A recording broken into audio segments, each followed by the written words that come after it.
ಸಮಾಜನ ಕಟ್ಟೋ ಕೆಲಸ, ಸಮಾಜದ ಭವಿಷ್ಯವನ್ನು ರೂಪಿಸೋ ಕೆಲಸ.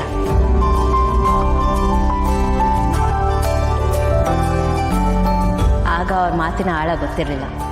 ಆಮೇಲೆ ಒಂದಿನ ನಾನು ಟೀಚರ್ ಆದ್ಮೇಲೆ ಗೊತ್ತಾಯ್ತು, ಮಕ್ಕಳ ಜೀವನದಲ್ಲಿ ಗುರುಗಳು ಬರೋದು ಅವ್ರ ಭವಿಷ್ಯಕ್ಕೆ ದಾರಿ ಮಾಡ್ಕೊಡೋದಕ್ಕೆ. ಶುರುವಲ್ಲಿ ನಾವು ಒಳ್ಳೇದನ್ನು ಬಿತ್ತಿದ್ರೆ ಅದು ಹೆಮ್ಮರವಾಗುತ್ತೆ, ಹಾಗೆ ನಾವು ಕೆಟ್ಟದನ್ನು ಬಿತ್ತಿದ್ರೆ ಅದು ಹೆಮ್ಮರವಾಗುತ್ತೆ. ಸೊ ಮಕ್ಕಳು ನಾವು ಏನನ್ನು ಕೊಡ್ತೀವಿ ಅದು ತುಂಬಾ ಮುಖ್ಯ ಆಗುತ್ತೆ. ನಾವು ಅವರಲ್ಲಿ ಏನನ್ನು ಬಿತ್ತೀವಿ ಅನ್ನೋದು ನಮ್ಮ ಮೇಲಿರುತ್ತೆ.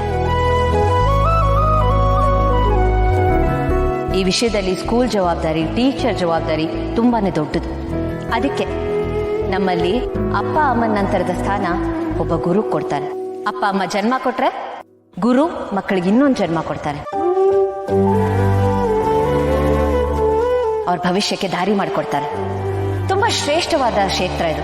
ಈ ಕ್ಷೇತ್ರದಲ್ಲಿ ನನಗೂ ಸೇವೆ ಮಾಡೋದಕ್ಕೊಂದು ಅವಕಾಶ ಸಿಕ್ಕಿದೆ, ಅದಕ್ಕೆ ನಂಗೆ ತುಂಬಾನೇ ಖುಷಿ ಇದೆ.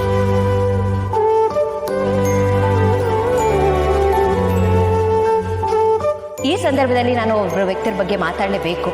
ನಮ್ಮಪ್ಪ ಮೇಷ್ಟ್ರು ಅಂತ ಹೇಳಿದ್ನಲ್ಲ, ಅವರು ಮೇಷ್ಟ್ರು ಆಗೋದಕ್ಕೆ ಕಾರಣ ಇನ್ಯಾರು ಅಲ್ಲ, ನನ್ನ ಅತ್ತೆ ಗೌತಮ್ ದಿವಾನ್ ಅವ್ರ ತಾಯಿ ಭಾಗ್ಯ ದಿವಾನ್ ಅವರು.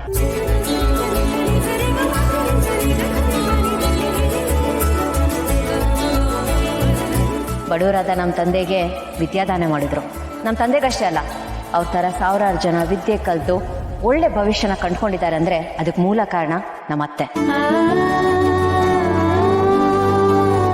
ಅವರು ವಿದ್ಯೆ ಮಹತ್ವನ ಆ ಕಾಲದಲ್ಲಿ ಅರ್ಥ ಮಾಡ್ಕೊಂಡಿದ್ರು. ಒಂದು ಸಮಾಜನ ಬದಲಾಗೋದು ಬರೀ ಎಜುಕೇಶನ್ ಇಂದ ಮಾತ್ರ ಅಂತ ತುಂಬಾ ಬಲವಾಗಿ ನಂಬಿದ್ದಾರೆ. ಇವತ್ತು ನಾನು ಈ ಸಂಸ್ಥೆಯನ್ನ ನಡೆಸೋದಕ್ಕೆ ನಿಮ್ಮ ಮುಂದೆ ನಿಂತಿದ್ದೀನಿ ಅಂದ್ರೆ ಅದಕ್ಕೆ ಸ್ಫೂರ್ತಿ ಅವರೇ.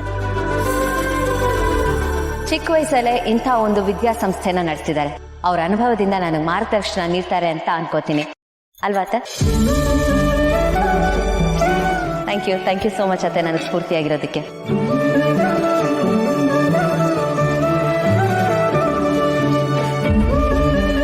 ಈ ಸಂಸ್ಥೆಯ ಹೆಸರಷ್ಟೇ ಚೇಂಜ್ ಆಗಿದೆ, ಇನ್ಯಾವುದೂ ಬದಲಾಗಲ್ಲ. ಇಲ್ಲಿನ ಫ್ಯಾಕಲ್ಟಿ, ಟೀಚರ್ಸ್, ಕರಿಕ್ಯುಲಮ್ ಎಲ್ಲಾನು ಹೇಗಿತ್ತೋ ಹಾಗೆ ಇರುತ್ತೆ.